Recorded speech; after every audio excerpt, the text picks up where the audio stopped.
예, 여러분 이제 오후 예배 시간이 되는 대로 여러분과 함께 이제 재직 세미나 겸해서 이렇게 나눌 거예요. 오늘 여러분 설교 제목이 뭐라고 되어 있습니까? 재직의 정체성인데 말꾼이 아니라 뭐가 되라고요? 일꾼이 되라입니다. 오늘 우리가 읽었던 디모데후서 2장 15절 말씀은 제가 제일 좋아하는 말씀이에요.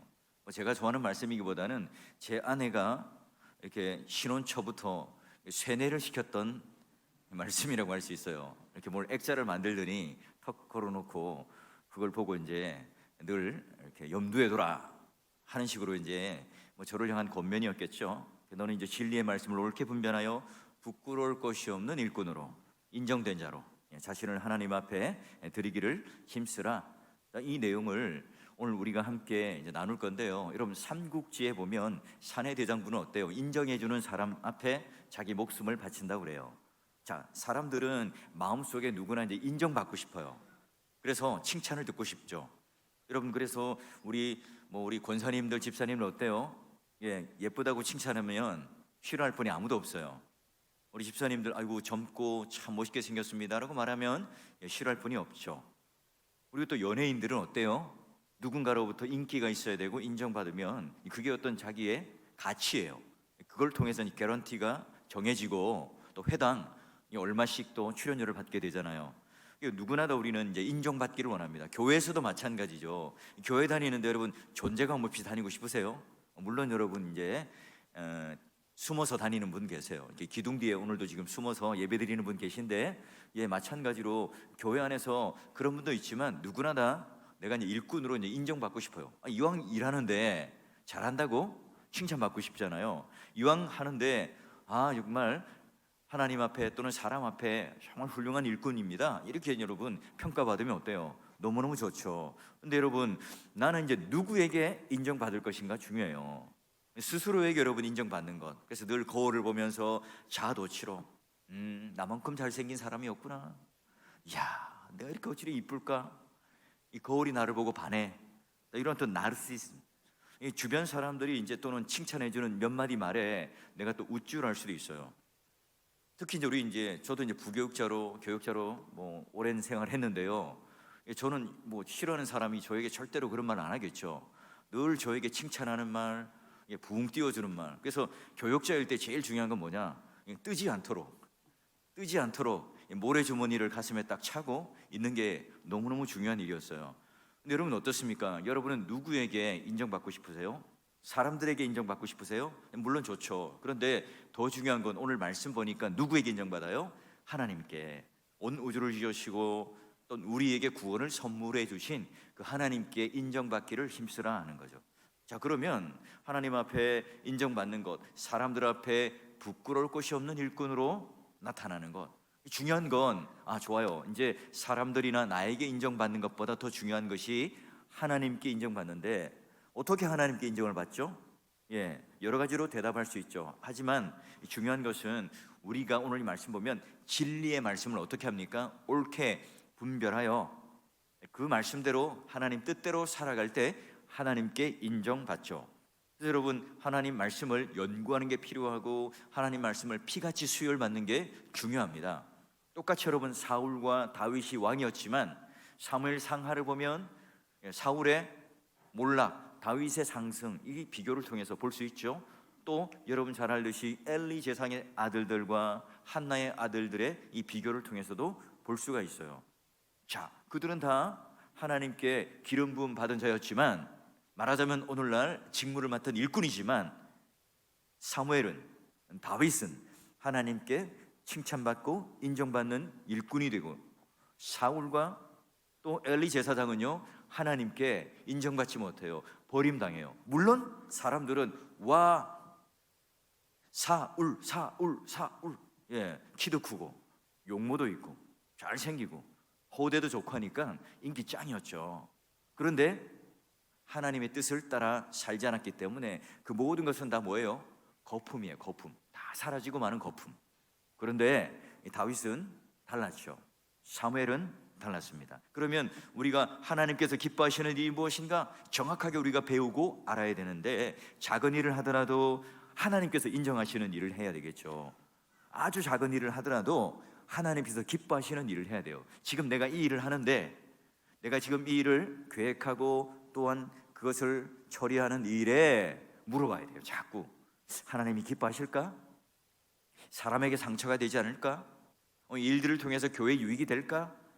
이 일들을 통해서 나와 함께하는 형제들이 모두가 다 이 일들을 통해서 교회 안에 선한 영향력이 미쳐질까? 이런 것들을 자꾸 물음표를 던져봐야 되는 거예요.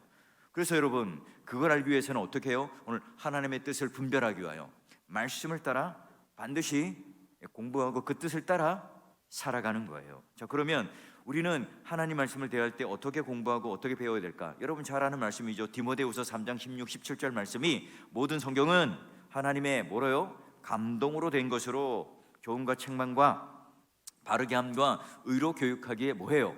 유익하다. 와, 우리 역시 말씀 다 외우시니까 그죠? 답을 다 알아요.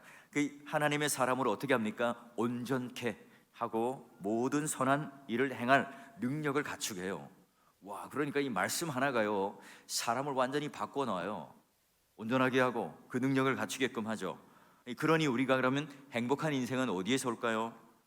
하나님께서 인정하시는 데서 오는 거예요.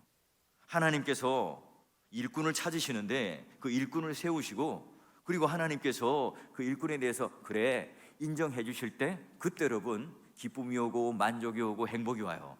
그렇지 않으면 내가 교회에 맡은 이 직분과 자리가요 그냥 그저 나의 짐이고 무게고 그냥 힘듦이에요. 노동이에요. 근데 오늘 하나님께서 인정해 주시는 일꾼이 되잖아요. 밤을 새도 지치잖아요. 예전에 우리 있었던 교육자 중에 우리 박종산 목사님 없으니까 한마디 하죠. 뭐 시키면 맨날 밤새서 뭘 하고 있어요.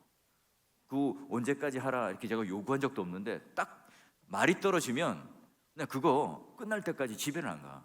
그래가지고 밤새도록 하고, 처음에는 그렇게 서툴었지만 뒤에는 아주 능숙하게 성숙한 모습으로 가요. 이게 보니까 누가 그렇게 시킨 것도 아닌데 스스로가 하나님 앞에 인정받고 그 일들을 열심히 했어요. 물론 여러분 그게 옳다라고 지금 해서 우리 교육자들은 왜 그렇지 이렇게 하시면 안 됩니다. 비교하시라는 의미가 아니라 그렇게 살아가요. 물론 그렇게 하면 사모님한테 섭섭함을 줬겠죠. 그런데 지금 제가 강조하는 것은 그 일들을 통해서 최선을 다하는 이 모습들을 통해 하나님께서 인정해 주시겠구나, 칭찬받겠구나, 그런 마음이 드는 거예요. 자, 그러면 이제 우리가 그런 재직으로서 이제 어떻게 이제 좀 갈 건가? 지금부터 이제 갈 건데요. 2024년도 이제 재직 삶이나 첫 번째가 이제 말꾼이 아니라 우리 이제 좀 화면을 띄워 주시겠어요? 일꾼이 되라 하는 의미로 갈 겁니다. 자, 오늘 진리의 말씀을 옳게 분별하고 부끄러움이 없는 일꾼으로 하나님 앞에 드리기를 힘쓰라. 사람 앞에 드러내는 것이 아니라 하나님 앞에 드리기를 힘쓰시면 됩니다. 여러분 아직 여러분 가지고 있는 그 찌라시 전단지 그 강의안 이게 지금 아직 들어가진 않았습니다. 그러니까 긴장하지 마시고 답을 제가 불러드릴 테니까 거기 굉장히 민감하신 분들이 있습니다. 그러니까 그때 되면 제가 말씀드릴게요. 자, 우리 교회 안에 여러 가지 이제 회의체가 있어요. 회의체, 공동의회가 있죠. 우리 연말 되면 연말 공동의회, 재직회에서 통과된 예산안을 전체 우리 구성원들과 함께하는 회원은 무흠 입교인입니다. 세례받은 무흠 입교인. 무흠이라는 것은 흠결이 없는 세상의 법정 또는 교회 안의 치리 이런 것들이 없는 것을 말하고요. 여러 가지 소집은 당회가 필요할 때 또는 재직회가 청원할 때 무흠 입교인의 3분의 1 상회의 명령, 이건 노회나 총회 등이겠죠. 그리고 이제 반드시 여러분 일주일 전에 교회 광고 통지하고 개최를 해야 됩니다. 그렇게 하지 않으면 목사님이 오늘 뭔가 필이 왔어요. 필이 팍 와가지고 오늘 이 모임에 맞춰 공동회의 하겠습니다. 이러면 어떻게 돼요? 아니 되옵니다. 아니 되옵니다. 절차상 맞지 않아요. 자, 그래서 당연직은 이제 당회장, 교회 이제 당회 당회장이 되고 당회 서기가 또한 당연직으로 공동회의는 서기를 하게 되어 있습니다. 아유 목사님 다른 분이 좀 세우면 좋겠는데요. 인기 투표해가지고 하면 좋겠는데요. 아니 되옵시다. 헌법에 그냥 그렇게 돼 있어요. 자, 그래서 연말에 그런 여러 가지 사안들을 다루게 된다. 여러분 이제 재직회라는 게 있죠. 지교회에 있어서 여러분 당회원, 집사, 여기는 이제 시무집사, 안수집사를 말하는데 원래는 이제 여기까지인데 서리 집사님이나 권사님은 같이 이제 우리 당의 결의나 또 이런 걸 통해서 함께 들어오게 됩니다. 여기도 회장은 담임 목사가고요. 서기와 회계는 우리 이제 재직교 관련된 것이니까 누가 하겠어요? 안수 집사님들 속에서 이제 서기나 또는 회계를 맡게 되게 돼 있습니다. 자, 근데 이제 뭐 우리가 이제 어디까지가 범인가? 이거는 조금 이제 교단마다 조금씩 다르긴 해요. 교단마다 조금씩 다르긴 해요. 그래서 넓게 보면 뭐 교역자와 함께 서리 집사까지 보는 것이 이제 맞겠죠. 그다음에 이제 그 재직회였던 범위는 공동의회에서 정해준 연말에 이제 우리가 뭐 예를 들어 이렇게 예산을 세워놓은 곳, 그다음 각 국마다 꼭지를 세우는 거 있잖아요. 이제 이런 것들을 가지고 어떻게 금전 처리를 해가나 이걸 지금 논의한 겁니다. 근데 여러분 우리가 재직회 때 목사님 할 말이 있습니다. 목사님은 왜 빨간 넥타이만 메고 다닙니까? 이런 거를 그건 의지 안에 들어오잖아요. 뭐만 다룬다고요? 우리 재정과 관련된 헌금과 관련된 것을 다루게 되어 있습니다. 목사님 우리 화장실에 비데 좀 놔주세요. 그거 재직회 때 하는 게 아니라 개인적으로 찾아오시면 비데 놔드리겠습니다. 그러니까 그 의제가 뭐라고요? 공동의회에서 이제 결정해 놓은 그것을 살림으로 사는데 어떻게 우리가 살림을 잘 살아가고 있는가 나누는 게 뭐예요? 재직회라는 거예요. 그래서 뭐 경비에 대한 금전 출납 또는 이런 출납에 관련된 것을 나눠요. 그래서 재직회는 매년 이제 공동의회가 있기 전에 연말 재직회를 해서 안건을 올리면 공동의회에서 결의가 되면 그리고 거기에 대해서 뭐 감사도 하고 장부 감사도 맞죠. 그다음에 이제 재직회 성수는 이렇게 통상적인 어떤 숫자를 가지고요. 이제 중요한 것은 매월 1회 할 수도 있고 또는 1년에 4회 이상은 해야 돼요. 1년에 4번 이상은 꼭 해야 된다고. 정기를. 근데 여러분 당회는 1년에 몇 번 해야 될까요? 한 번만 해도 돼요. 헌법상으로는. 그러나 재직회는 몇 번 해요? 적어도 4번 이상을 하셔야 됩니다. 하셔야 되는 게 해야 되는 거예요. 우리 교회는 2달마다 하고 있죠? 2달마다 우리는 하고 있습니다. 그러면 이제부터 여러분 이제 교환을 살펴보시면 됩니다. 교환을 보시고 볼펜을 드시고 이렇게 보시면 되겠습니다. 자, 그러면 오늘 그 재직이란 누군가 그 정체성을 오늘은 한번 살펴볼 거예요. 이 재직은 뭐냐? 시중 두는 사람, 하인, 봉사자, 동역자, 섬기는 사람 이런 뜻의 의미를 가지고 있습니다. 그래서 여러분 재직은 첫 번째 뭐 하는 사람인가? 드러내고 또한 그걸 주장하는 사람이 아니라 글자를 조금 못 써더라도 여러분 이해하십시오.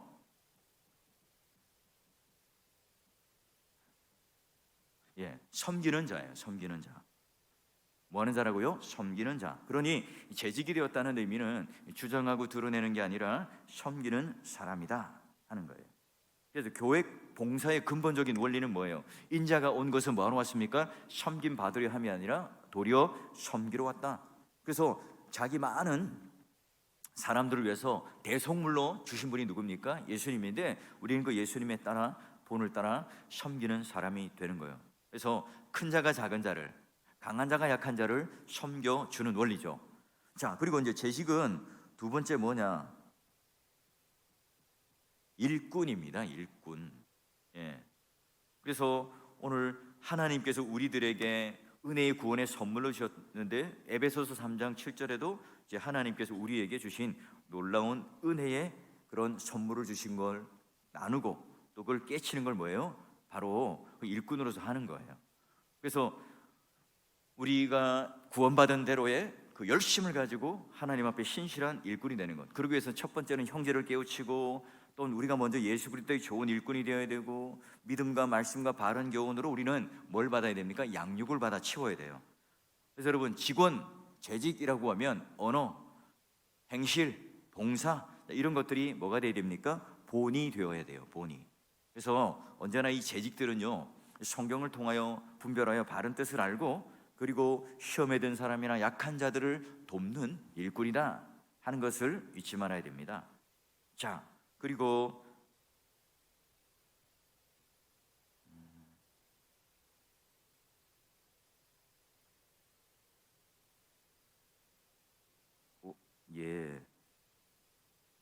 지금 아마 PPT가 지금 고장이 나든지 이게 들어가다가 말았네요. 그냥 교환을 보시고 우리 한번 하도록 합시다. 자, 여러분 재직은 세 번째가 뭐냐면 사역자입니다. 사역자. 그래서 오늘 하나님께서 우리들에게 주신 그 성도로서 우리가 이 재직의 일들을 할 때 하나님의 뜻을 알고 그 사역지마다 오늘 우리가 가지는 그 복음의 일꾼들, 그래서 하나님께서는 복음의 달인, 복음의 일꾼들을 찾으세요. 그래서 평신도에게 주신 그 재직은 바로 세 번째 사역자다 하는 거고요. 자, 네 번째는요, 재직은 전달자예요. 전달자. 예. 어떤 전달자냐면 청지기는요, 재직은요, 하나님 앞에 뭘 받은 자냐면 위임을 받은 자예요. 위임. 무슨 말이냐? 오늘 교회가 뭔가 담임 목사님이 세우고 또 교회의 어떤 기관이 세운 게 아니라 하나님께 그 위임을 받고 그 일들을 감당하는 사람이죠. 그래서 재직은 뭐예요? 내게 있는 것을 나눠주는 것이 아니라 하나님께서 나에게 주신 은혜를 전달하는 사람이라는 거예요. 전달자예요. 그러니 바울이 말했던 것처럼 내가 자랑할 게 없다, 내가 드러낼 게 없다 하는 의미가 뭘까요? 바로 그런 의미로서 가지게 되는 거예요. 자, 그러면 두 번째, 청지기는 또 주인의 소유물을 지키고 수호하는 사람이죠. 그래서 그럼 청지기의 가장 중요한 임무가 뭘까요? 바로 내가 주인에게 5달란트 받으면 그 5달란트 받은 것을 잃지 않고 그걸 잘 보호하고 이윤을 남기는 것, 그게 가장 중요한 청지기의 역할이잖아요. 그래서 주인이 주신 이 소유물, 오늘 주인이 맡기신 이 교회, 오늘 우리에게 주신 직분과 자리와 직무에 잘 감당하여서 그 일들을 잘 수호하는 것, 잘 지켜내고 잘 가꾸어 가는 것이 목적이에요. 자, 그리고 작은 동그라미 3번, 청지기는 사도들로부터 전수되어 온 복음을 수호할 뿐만 아니라 그 복음을 어떻게 해요?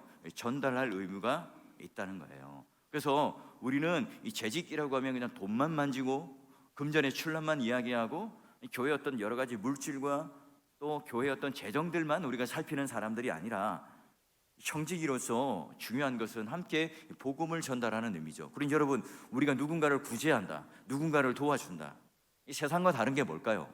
세상은 그냥 그저 불쌍한 사람들을 구제해주고 긍휼을 베풀어줘요. 그러니까 그냥 그 안에 마음이 뭐 담겨 있는 게 아니라 그냥 물질을 구제하는 일에 목적을 두죠. 근데 우리는 언제요? 언제나 오늘 하나님께서 고아와 가부와 또한 그 긍휼한 자들을 돌보라고 하신 하나님의 명령에 따라 내가 받은 이 은혜와 사랑을 어떻게 합니까? 그 마음을 담아 예수 그리스도의 십자가의 사랑을 담아 전달해요. 우리가 이렇게 물질을 나누고 또 함께 그들에게 흘려보내는 그 모든 일들도 뭐가 담겨 있어요? 주님의 사랑이 담겨 있어요. 그걸 우리가 전달하죠. 그리고 그걸 통해서 복음을 또 전달하는 전달자로서의 의무가 있습니다. 작은 동그라미 4번을 보게 되면 청지기는 뭐 하는 사람이냐? 경영하는 사람이에요. 경영이란 뭘까요? 예, 뭔가 가꾸고 또한 그걸 돌보는데 손해를 보게 하는 사람이 아니라 유익을 끼치는 사람들이겠죠. 그래서 여러분, 재직은요 철저하게 뭐예요? 교회 안에서 유익을 끼치는 사람이에요. 선한 영향력을 끼치는 사람이에요. 그래서 여러분, 재직이라는 사람은 플러스가 되는 사람이지 마이너스가 되는 분이 아니에요. 어떤 분들은 막 주구장창 이렇게 마이너스 이렇게 하시는 분이 계세요. 그게 아니라 오늘 교회 안에 유익이 되기 위해서 내가 자꾸 교회 유익을 위해서 더해주는 사람, 섬겨주는 사람, 받쳐주는 사람, 밀어주는 사람, 공감해주는 사람이 바로 재직이라는 직분이에요. 자, 그런데 이 재직이 오늘 이 교회를 수호하고 복음을 전달하고 잘 경영하고 잘 가꾸어야 되는데, 근데 거기에 반대되는 행위를 하면 어떻게 되겠습니까? 그럼 재직으로서의 정체성이 잘 모르시는 거예요. 그래서 특별히 여러분, 이 재직은 뭐 하는 사람이다? 바로 전달자인데 복음과 또한 하나님께 주신 그 은혜를 전달할 의무가 있다는 겁니다. 자, 그러면 큰 이번 재직의 자질은 무엇인가 하는 거예요. 재직의 자질은 무엇인가? 형제들아, 너희 가운데서 성령과 지혜가 충만하여 칭찬받는 사람 7을 택하라. 우리가 이 일을 그들에게 맡기고, 여러분, 우리가 잘 알다시피 집사라는 직분이 어떻게 나온 줄 알잖아요. 집사라는 직분은요, 오늘 하나님께 선택받은 사람인데, 바로 이제 사도행전의 앞에 보게 되면, 6장에 보게 되면 사도들이 막 열심히 말씀도 연구하고 또 사람들을 구제하는 일들에 열심히 하다 보니까 이 두 가지를 동시에 못해요. 구제하는 일에 힘쓰다 보니까 말씀 전하는 일이 너무나 버거운 거예요. 그래서 그들은 어때요? 분리해요. 그때부터 직무가 나뉘죠. 직분이 나뉘어요. 사도들은 열심히 말씀과 기도로 전무해서 우리들에게 영적인 공급을 주세요. 그리고 7 집사를 뽑아서 그분들은 오늘 구제하고 돕고 신방하고 함께 세워지는 일에 힘씁시다, 이렇게 갈라져요. 그래서 집사가 세워지는 거죠. 거기에 수석 집사, 선임 집사가 바로 스데반 집사입니다. 그분이 이제 순교를 하죠. 자, 그러면 첫 번째 우리 그 재직의 자질의 첫 번째 자질이 뭐냐? 성령 충만한 사람이 되어야 됩니다. 그 줄 밑에다가 쓰면 돼요. 성령 충만한 사람이다. 그러니까 집사가 된다는 것, 재직이 된다는 것은요, 개인의 능력과 학식과 배경 이런 것들과는 자격이 상관없어요. 이 재직이 되기 위한 첫 번째 자격은 뭐냐? 성령 충만한 사람이에요. 무슨 말이에요? 성령의 지배를 받고 성령의 통치를 받고 말씀의 통치를 받는 사람이 바로 첫 번째 재직의 조건이라는 거예요. 난 다른 사람보다 나는 더 능력이 있고 은사를 가졌어요. 이게 아니라 내가 성령께 모든 일을 다 전적으로 맡기고 성령의 지배를 받고 성령의 인도하심에 따라 내가 섬기겠습니다 라고 하는 거예요. 근데 중요하죠. 근데 여러분 한번 보세요. 자동차가 있는데 요즘에 여러분 휘발유 차냐 경유차냐 이걸 잘 구분해서 기름 넣어야 되잖아요. 요즘엔 트럭이나 SUV도 보니까 휘발유를 넣어야 되는 경우도 있고 가스를 넣어야 되는 경우도 있더라고요. 근데 여러분 이 경유차인데 아니면 휘발유차인데 경유를 집어넣었어요. 가겠어요? 차가 안 굴러가요. 그렇죠. 이게 성령 충만한 사람이다. 오늘 하나님께서 오늘 우리들에게 부어주시는 합당한 은혜가 내 가운데 풀로 가득 차고 넘치고 나를 통치하고 지배하고 누릴 때 그 은혜가 될 때 우리는 첫걸음 첫사역을 할 수 있어요. 그러기에 하나님 앞에 우리가 성령 충만한 사람이 되기 위해서는 말씀이 충만한 사람이 되어야 되고 기도를 열심히 하여 기도가 충만한 사람이 될 때 가능한 일이겠죠. 그게 여러분 먼저 우선순위예요. 순서를 잘 생각하셔야 됩니다. 성령 충만한 사람이 먼저 돼야 되고요. 그 다음에 사도행전의 14의 직분 재직의 그런 자질들을 논할 때 두 번째 뭘 합니까? 2번을 보시면 지혜가 충만한 사람이 지혜가 참 중요하죠. 열정이 있어요. 그런 열심이 있습니다. 그런데 하나님의 뜻을 잘 분별하여서 그 일을 제대로 하지 못해요. 지혜가 없어요. 그러면요 그 일들이 막 엉클어져요. 내가 서야 될 자리인지 앉아야 될 자리인지 참아야 될 자리인지 내가 나서야 될 자리인지 상황과 장소에 따라 어떻게 해야 될지 성령의 지배를 받고요, 성령의 지배를 받은 만큼 내가 그 지혜를 잘 발휘해서 그런 상황에 적절하게 내가 돕고 사역하는 이 일을 할 수 있어야 되는 것이 두 번째 자질이에요. 두 번째. 그래서 여러분 언제나 하나님 앞에 이런 지혜와 분별력 있게 열심히 하셔야 교회가 힘들어지잖아요. 그런데 성령 충만하지 않고 지혜가 충만하지 않고 분별하지 않고 이제 그 일들을 열심히 하게 되면요 분명히 교회가 아픔이 와요. 힘들어지는 거예요. 자, 그리고 세 번째가 뭐냐? 교회의 형제들에게 자매들에게 뭘 받는 사람요? 칭찬받는 사람입니다. 여러분 잘 아는 뭐 고넬료, 디모데, 베베, 브리스과 아길라 모든 사람들은 다 바울과 친했던 동역자일 뿐만 아니라 어떤 사람이냐? 바로 칭찬받는 사람이에요. 모든 사람들에게 칭찬받는 사람이었어요. 그러기에 세 가지 조건 다시 한번 짚어볼까요? 성령 충만한 사람, 지혜가 충만한 사람, 세 번째는 사람들로부터 칭찬받는 사람. 사실 이게 이제 어찌 보면 직분자로 세워지는 아주 중요한 기준이 되기도 하겠죠. 근데 여러분 내가 사람들로부터 칭찬받고 인정받지 못해요. 그럼 권위가 서지 않겠죠. 아무리 내가 뭔가 열심히 하려고 해도 그런 사람들로부터 칭찬과 인정받고 그 권위가 서지 않으면 어떻게 되겠어요? 그 일을 할 수가 없어요. 혼자 할 수 없잖아요. 그래서 협력해서 그 일들을 함께 하기 위해서는 오늘 하나님으로부터 인정받고 칭찬받고 성령 충만하고 지혜와 분별이 뛰어나고 사람들로부터도 함께 그 인정을 받는 사람이 너무 중요해요. 근데 여러분 이게 이제 역순으로 거꾸로 가지 않습니다. 언제나 순서상으로 논리적인 순서상으로 성령 충만, 지혜 충만, 사람들로부터 칭찬 이게 이렇게 순서로 내려가야 됩니다. 근데 여러분 성령 충만하지 않고 지혜가 충만하지 않아요. 그래도 얼마든지 사람들로부터 인정받고 칭찬받을 수 있죠. 어떻게 하면요? 만날 때마다 짜장면 사드려요. 만날 때마다 커피 사드려요. 만날 때마다 친절하게 대해주고 해줘요. 얼마든지 인간적인 친절과 또는 선함 또는 선한 행위를 베풀어서 그분에게 마음을 얻을 수 있잖아요. 그런데 그런 사람들로부터 칭찬받는 그것만으로 재직이 되거나 교회의 어떤 중요한 직분을 맡을 수 없어요. 얼마든지 여러분 사람들로부터 인기를 얻고 칭찬을 받아가지고 이제 그 자리에 섰는데 성령 충만하지 않고 지혜가 충만하지 않으면 그게 이제 교회가 힘들어지는 거예요. 어디로 갈지 몰라요, 교회가. 그러기에 항상 우리는 내가 주님의 재직으로 일꾼으로 그런 이 논리적 순서에 따라 내가 잘 세워져 가고 내가 하나님 앞에 드려지고 있는가를 분별하고 살펴보라는 거예요. 그래서 이 두 가지가 없는데 사람들로부터 인정만 받기 위해서 열심히 노력하는 사람들은요, 잘 보셔야 돼요. 잘 분별하셔야 돼요. 예. 자, 그러면 세 번째, 우리가 재직을 세우는 이유가 뭘까 하는 거예요. 동기가 뭐냐 하는 거예요. 그 재직을 하나님께서 그러면 교회 일꾼을 왜 세우신 거예요? 하나님께서는 왜 하나님이 다 하시면 되지 왜 교회에 목사를 세우고 장로님, 권사님 또는 재직들 집사님을 세워서 교회를 이렇게 하도록 만들었을까요? 예, 첫 번째 여러분 가로 안에 언더라인이 뭐냐면 목회자의 동력자가 되기 위해서예요. 여러분 잘 알듯이 구약에 모세가 출애굽에서 광야로 나와요. 근데 모세가 60만 장정 남자만 거의 200만 정도 돼요. 그들이 얼마나 분쟁과 갈등이 많았겠어요? 뭐라죠? 매일마다 모세 앞에 찾아오는 거예요. 부부싸움 한 거, 형제들끼리 재산 다툼, 또 사람들 간에 시비가 붙어서 서로 쌍방간에 폭행한 거, 막 기타 등등 그런 걸 다 판결받기 위해서 누구 앞에 와요? 모세 앞에 오는 거예요. 모세가 하루 눈 뜨면 눈 감을 때까지 그것만 하고 있어요. 얼마나 힘들겠어요. 그런데 모세의 장인 이드로가 와요.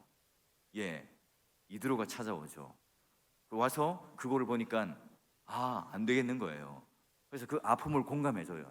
야, 너 정말 힘들겠다. 그리고 나서 지혜로운 대안을 해주죠. 그래서 50부장, 10부장, 1000부장, 100부장을 나눠서 각각 그 나눈 직무를 주고 잘 분할해요. 마찬가지입니다. 이런 목회자에게 좋은 동력자가 된다는 것, 이런 재직이 된다는 건요, 목사님을 돕는 파트너예요. 목사님을 돕는다는 것은 뭐예요? 와, 우리 목사님을 그냥 주구장창 우상으로 무한 신뢰를 보내고 잘해야지 이런 의미가 아니에요. 교회를 섬긴다는 의미죠. 한 마음, 한 뜻, 한 말을 하면서 이 교회가 근심으로 또 염려와 걱정으로 가지 않도록 그 모든 이 상황을 또 목회 철학을 또는 교회가 가는 방향을 함께 나누고 거기에 대해 동력자가 되는 거예요. 짐꾼이 되는 것이 아니라 함께 짐을 덜어주는 동력자가 되죠. 그게 첫 번째 여러분 재직을 세우는 이유예요. 두 번째는요, 교회를 어떻게 하기 위해서요? 섬기기 위해서예요. 섬기기 위해서. 그래요. 우리가 잘 알다시피 사도행전 6장에 헬라파냐 아니면 히브리파냐, 어떤 과부를 도울 것이냐, 누가 이 일을 할 것이냐 막 서로 다투고 있을 때예요. 뭐 은혜가 넘치니까 교회 안에 헌금들이 많이 들어와요. 어떤 사람들은 전 재산을 바치고 어떤 사람들도 자, 이거 가난한 사람들에게 좀 도와주세요라고, 그거 많이 들어왔습니다. 돈이 부족해서 싸운 게 아니에요. 모자라서 싸운 게 아니라고요. 결핍돼서 그들이 다툼이 있었던 게 아니에요. 은혜가 차고 넘쳤어요. 게다가 사람들이 많은 그 물질들을 헌신하도록 서로 통용할 수 있도록 서로 내놓았어요. 문제는 뭐예요? 그걸 가지고, 넘쳐나는 그걸 가지고 어떻게 할지 모르고 갈등이 되어서 싸웠던 거예요. 그래서 그때 뭐예요? 교회를 섬기기 위해서 직분을 나누고 그 맡은 그 집사님은요, 구제하는 일에, 사람을 돕는 일에, 문제를 해결하는 일에 최선을 다해서 섬기는 일에 헌신하는 거예요. 그 여러분, 우리가 재직이라고 하는 중요한 정체성, 바로 뭐 하는 사람이라고요? 섬기는 사람이라는 거예요. 그리고 세 번째가 뭐냐면 조직의 핵과 같은 역할을 맡기기 위해서예요. 세포, 핵, 이 뭐예요? 모든 우리 세포의 중심이 핵인 것처럼 계속해서 생명이 있으면 또 분열되고 또 그 세포는 자동적으로 소멸되기도 하겠죠. 이 재직은 바로 가장 중요한 핵과 같아요. 세포 하나하나와 같아요. 그래서 우리 모두가 벌떡벌떡 살아있어야 합쳐지면 뭐가 됩니까? 몸이 돼요. 교회 몸이 되는 거예요. 근데 세포가 많이 죽었어요. 그 죽은 세포가 그러면 자꾸 자기를 공격해요. 그게 뭐가 됩니까? 암세포잖아요. 우리가 교회에 암세포가 되느냐, 아니면 교회에 정말 중요한 살아있는 핵과 같이 자꾸 건강한 세포로 분열하느냐. 우리 재직들이 이제 중요한 그 정체성, 우리 세워진 이유는 뭐냐? 우리 아름답게 생명력 있게 분열하는 핵과 같은 살아있는 세포가 되기 위해서인 거예요. 그런데 마치 이제 악성 종양처럼 또는 암세포처럼 자기 세포를 자꾸 공격하고 잡아먹는 이 일들을 하게 되면 이 재직에 세운 원리와 맞지 않는 거예요. 그래서 언제나 우리는 한번 생각해 봐야 되는 겁니다. 정리하자면, 나는 재직이 된다는 것은 동력자가 되기 위해서요. 목회자, 교회, 그리고 교회를 섬기기 위해서고, 또 교회에 살아있는 세포가 되기 위해서다 한 게 바로 주님께서 우리에게 세워주신 이 재직의 기능, 세워주신 이유인 거예요. 자, 그러면 여러분, 이제 재직의 이제 10계명에 대해서 간단히 한번 나눠보는데요. 재직의 10계명은 한번 보십시오.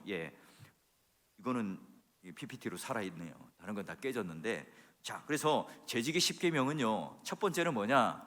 주일은요, 하나님의 날입니다. 이 말의 의미는 뭐냐면 우리가요, 목숨 걸고 주일 성수를 하셔야 된다는 의미예요. 무슨 말이냐? 제가 이제 어릴 때 아주 이렇게 보수적인 교단에서 자랐거든요. 바로 매일 이렇게 광고를 해요. 날 중에 제일 귀한 날은 무슨 날입니까? 이러면 주일입니다. 그럼 날 중에 또는 시간 중에 가장 중요한 시간은 언제입니까? 예배 시간입니다. 이거를 이제 어릴 때부터 예배 때 그냥 광고로 하면 화답을 하는 게 어떤 계속되는 어떤 반복되는 일이었어요. 주일은 뭐예요? 하나님의 날이다. 그래서 우리가 재직들이 제일 먼저 이 주일 성수하는 이 일에 대하여 목숨 걸고 지키고 또한 이 전통들을 무너뜨리지 않아야 됩니다.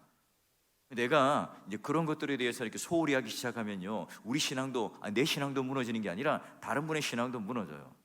그렇게 내가 주일을 소홀히 여기고 주일 성수하는 것에 대해서 그렇게 중요하게 여기지 않으면 그게 금세 전염된다니까요. 저래도 되는가 봐. 저렇게 나도 한번 해보고 싶네. 아니 뭐 그래도 상관없는 것 같은데, 예전에는 그냥 주일을 지키는 것 자체가 안 하면 번개 맞아 죽는 것 같고 벌 받아 죽는 것 줄 알았는데, 한 번 해본 두 번 해보니까 괜찮은 것 같아요. 근데 그러다 보면 어떻게 됩니까? 우리 신앙이 줄어들게 되죠. 왜 우리가 주일 성수를 하느냐? 주일 지키는 것 자체가 오늘 우리에게 있어서의 아주 중요한 구원의 표징이 되는 게 아니라 리듬입니다. 리듬. 하나님이 우리를 위하여 만들어주신 이 안식일이라고 하는 것을 만들어주셔서 하나님 안에서 쉬게끔 만들어주고 누리게끔 만들어준 하나의 그 창조적 리듬이라는 거예요. 근데 그 리듬이 깨져버리면 어때요? 생체적인 리듬이 깨져버리면 건강을 잃어버리잖아요. 여러분, 우리가 주일 성수하는 그 리듬이 깨어져 버리잖아요. 금방 여러분 신앙이 병들어요. 여러분 분명합니다.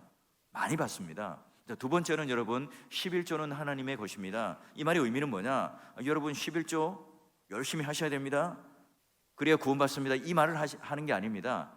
바로 하나님께서 우리에게 주신 11조라는 개념은 어떤 의미입니까? 멜기세덱으로부터 내가 바로 가진 모든 것들이 다 하나님의 것입니다는 신앙의 고백을 담은 우리의 신앙의 고백이에요. 여러분 이거 뛰어넘지 못하면 절대로 하나님 앞에 우리의 믿음 일꾼으로서 서지 못해요.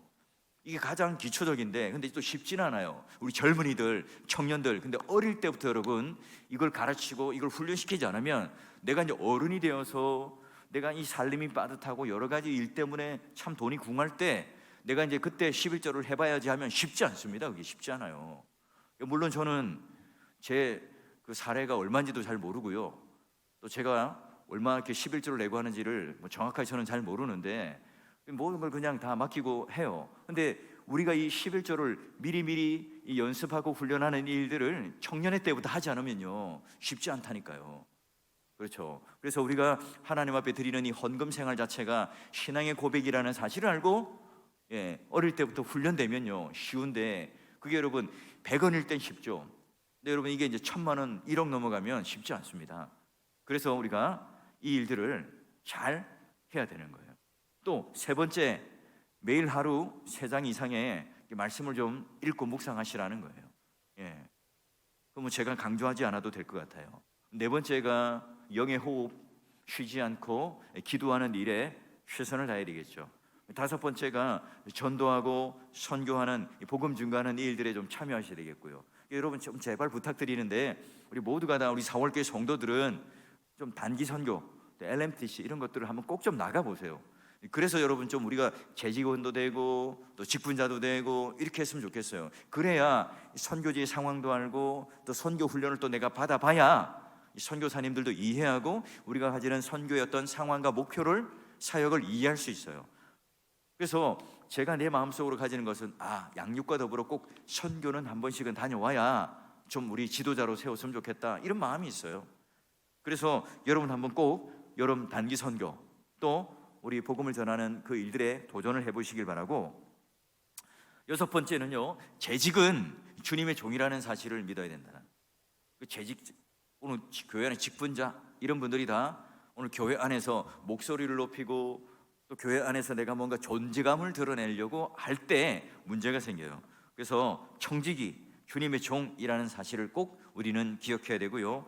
그리고 언제나 은혜의 열매를 어떻게 하라고요? 감사하십시오. 재직들이 오늘 교회 안에 감사와 은혜와 또 모든 그런 하나님에 대한 찬양과 간증이 넘치면 그 교회는요 은혜로운 교회가 됩니다. 그런데 이 재직들이 곳곳에서 그런 불평과 원망이 조금이라도 우리에게 표출된다면 그러면요 이 곳곳에서 이제 누수가 일어나게 되는 거예요. 어떤 게 다 마음에 들겠습니까? 근데 여러분 우리가 자꾸 좋은 것들만 바라보고 좋은 것들을 우리가 취하고 그걸 붙들고 우리가 신앙생활을 하려고 노력하셔야 돼요. 그런 부정적인 것들이 있는 것 우리가 조금씩 나아지고 개선해지면 좋겠지만, 근데 여러분 이 작은 것들을 자꾸 이제 침소봉대해서 그걸 가지고 확대하고 재생산해버리면 이 교회가 절대로 은혜롭게 흘러가지 않습니다.